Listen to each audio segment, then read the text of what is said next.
ರಾಯಚೂರು ಜಿಲ್ಲೆ ಮಸ್ಕಿ ತಾಲೂಕಿನ ಮೆದಕಿನಾಳ ಗ್ರಾಮದಲ್ಲಿ ಭಕ್ತಿಯ ಮಹಾಪರ್ವಕ್ಕೆ ಶ್ರೀ ಚನ್ನಮಲ್ಲ ಶಿವಯೋಗಿ ಸುವರ್ಣಗಿರಿ ವಿರಕ್ತಿ ಮಠ ಸಾಕ್ಷಿಯಾಯಿತು. ಮಠದ 70ನೆಯ ಜಾತ್ರಾ ಮಹೋತ್ಸವದ ಪ್ರಯುಕ್ತ ವಿವಿಧ ಧಾರ್ಮಿಕ ಪೂಜಾ ಕಾರ್ಯಕ್ರಮಗಳು, ಸಾಮೂಹಿಕ ವಿವಾಹ ಮತ್ತು ಮುತ್ತೈದೆಯರಿಗೆ ಉಡಿ ತುಂಬುವ ಕಾರ್ಯಕ್ರಮವು ಅದ್ದೂರಿಯಾಗಿ ಜರುಗಿದವು. ಮಠದ ವತಿಯಿಂದ 25 ಸಾಮೂಹಿಕ ವಿವಾಹಗಳು ಮತ್ತು 1008 ಮುತ್ತೈದೆಯರಿಗೆ ಸ್ವಾಮೀಜಿಗಳು ಮಡಿಲು ಕೂಡ ತುಂಬಿದ್ರು. ಸಂಜೆ 4:30ಕ್ಕೆ ಲಿಂಗೈಕ್ಯ ಶ್ರೀಗಳ 75ನೇ ವರ್ಷದ ರಥೋತ್ಸವ ಕೂಡ ಶುರುವಾಯಿತು.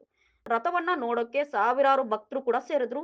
ಯಾರ್ಯಾರು ಅಂತ ನೋಡಕ್ ಹೋದ್ರೆ ಸಂತೆಕಲ್ಲೂರು, ಮುಂಡ್ರಗಿ, ಕೋಡಿಮಠ ಸೇರಿದಂತೆ ಹಲವು ಮಠಾಧೀಶರು, ಮಾಜಿ ಸಚಿವರು ಮತ್ತು ಶಾಸಕರು ಕಾರ್ಯಕ್ರಮದಲ್ಲಿ ಭಾಗವಹಿಸಿ ಜಾತ್ರೆಗೆ ಮತ್ತಷ್ಟು ಮೆರುಗು ಮತ್ತು ಸಂಭ್ರಮವನ್ನ ನೀಡಿದ್ರು. ಭಕ್ತಾದಿಗಳಲ್ಲಿ ಆಧ್ಯಾತ್ಮಿಕ ಮತ್ತು ಧಾರ್ಮಿಕ ಭಾವನೆಯನ್ನ ಮತ್ತಷ್ಟು ಇಮ್ಮಡಿಗೊಳಿಸಿದ ಈ ಜಾತ್ರಾ ಮಹೋತ್ಸವ ಯಶಸ್ವಿಯಾಗಿ ಏನಾಯ್ತು ಸಂಪನ್ನಗೊಂಡಿತು.